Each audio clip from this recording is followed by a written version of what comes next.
Teacher talking sports, what it does, what it do, how we live in week 9. The NFL season kicks off tonight with Thursday night football. As always, I am making my picks against the spread. Let's take a look at my season record. First 5 weeks had winning weeks, three of them winning double digit games. Then 6 and 7 hit a definite lull in the action. But this past week, I had the best week of my season, going 11, 4, and 1, putting my total record on the season at 68, 47, and 7. 21 games over 500. After this week, will be 9 of 18 weeks complete. So we'll be at the halfway point. Knock on wood that I could continue my winning ways. 6 out of 8 weeks with winning records. This isn't an easy one though. Four teams have buys, so we have 14 games in total. Let's take a look. Thursday night football, we got the Titans underdog by 3 at the Steelers. Now, Will Levis performed awesome in his first start. Do I think he's going to do that all the time? No. Do I think he's going to do that against the Steelers defense? No. But have you seen the Steelers offense this year? Jeffrey Simmons should make the Steelers offense life a absolute misery, and sometimes it doesn't even take a great defender to do that for Pittsburgh. But I think the Titans pull off the upset, win the game in a low scoring affair. Next, we got a tough one. This game is in Germany, 9:30 a.m. Eastern Time. Chiefs minus 1.5 against the Dolphins. I'm going with the Chiefs, who are coming off their worst game of the season, but keep in mind, Mahomes was under the weather. Not sure how much that affected him, but seemed like it did a little bit. And the Dolphins, their two best opponents they've played, they haven't really come close, being the Bills and the Eagles. I'm not saying this game's going to be a whitewash, but I think the Chiefs win by, I don't know, at least a field goal or a touchdown. Seahawks +6 at Ravens. I almost take the Ravens every single week. Super high on them, but I just think the spread is a little bit too high for a Seahawks team that is now leading the NFC West thanks to three straight losses from the 49ers. So, not saying the Seahawks win, but I think they cover that 6 point spread. Excellent secondary for Seattle. Should make it hard for Lamar Jackson to complete 70% of his passes like he's been doing this season. Cardinals +8 at Browns. Very tough one. I think the Browns win for sure, but another ugly game. If you look, PJ Walker is completing less than half his passes. Now, I don't know if Deshaun Watson is playing. Even if he is, we have not seen anything close to vintage Deshaun Watson. Cardinals traded Clayton Tune, excuse me, they're going to start Clayton Tune, a fifth round rookie out of Houston, after they traded Joshua Dobbs. Looking like Kyler Murray is at least another week away from coming in. So Browns win in an ugly game as well. Cardinals cover the spread. Saints -8.5 versus the Bears. Yes, the Bears got Montez Sweat. No, he's not going to make a huge difference in their win-loss total this season. I took the Saints in my survivor. Still alive in week 9, so hopefully still alive after this week as well.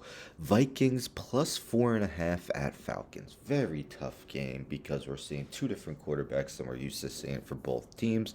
For the Vikings, we got Jaron Hall, a fifth round rookie out of BYU. They traded for Joshua Dobbs. He may play, but Hall will get the start. And Taylor Heineke will be making his first start of the season over Desmond Ridder. Both defenses have played admirably this season. I just think it's going to be a close game. Not necessarily saying the Vikings win, but I'm saying they're going to cover. This was a tough one. Two teams that have kind of been floundering of late, more so the Buccaneers and the Texans, although CJ Stroud has cooled down a little bit since his super hot start, especially as a rookie quarterback. Um, I picked the Panthers to upset the Texans last week and pulled that off. And I'm gonna pick the Bucks to do likewise, or at the very least cover that 2.5 point spread. But I think they're gonna win outright, to be honest. And our games 8 through 14 this week, man, this was probably the toughest one to pick. I mean, I don't know. I'm going with the Patriots, favored by 3 versus the Commanders. I guess I have more faith in their defense. I do. Of course, Commanders lost their two of their top pass rushers in Montez Sweat and Chase Young. Rams plus 3.5 at Packers. Another one like it's not certain that Matthew Stafford's not playing yet, so that would definitely help my case if he does play. Brett Rippon would get the start if he doesn't, but Jordan Love has just been top 3 worst quarterbacks maybe since week 3 or week 4. Um, and Rams at least keep it close. Panthers plus 3 versus Colts. I picked the Panthers, as I mentioned, to win their first game of the season last week. And I think they keep the winning ways at home versus Indianapolis. Indianapolis, the only team in the NFL to score 20 points in at least each game, but that doesn't tell you that they've given up an average of 38 in the past 3. I don't think the Panthers score 38, but 24, 27 they'll get. And I think they get their second win in a row, or at least lose by less than 3 points. This was a tough one. Raiders minus 1.5 versus the Giants. Now, before the Josh McDaniels news came out, it was 2.5 points. So I don't know if it went down a point because of that, or I'm guessing more so because Aiden O'Connell will be making I believe, his second start of this season. And before the Josh McDaniels news, I was ready to take the Giants plus 2.5, but we see a new coach sometimes motivate a team at least to start the season. Heck, even Jeff Saturday won his first career game last season, albeit against this same Raiders team. Antonio Pierce, of course, played 5 seasons with the Giants, the interim head coach for the Raiders. I'm a Giants fan, but it's at the point where, losses get him a better draft pick at this point. So, I won't be too upset if they lose. I'm going to take the Raiders minus 1.5. Another tough game because the Cowboys have been playing well since that San Francisco massacre. Eagles, of course, best record in the NFL at 7-1. I'm going to go with the better team here. The Eagles, favored by 3 at home. Dallas doesn't necessarily play well against top-notch teams, as we saw against San Francisco. So, tough game to pick. Eagles, so I'm going to take a minus 3. Another tough game because I often take the Bills. I did not take them last week, though. I had been burned by them a couple straight weeks. And they did beat the Buccaneers, but the Buccaneers covered. It was an 8.5 point spread.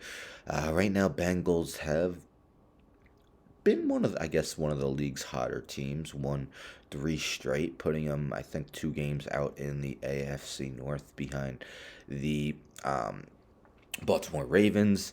Bills 5-3 did trade for Rasul Douglas. That's a big under the radar pickup because they haven't been able to find a second reliable cornerback since Tre'Davious White went out for the season, so maybe he can be that.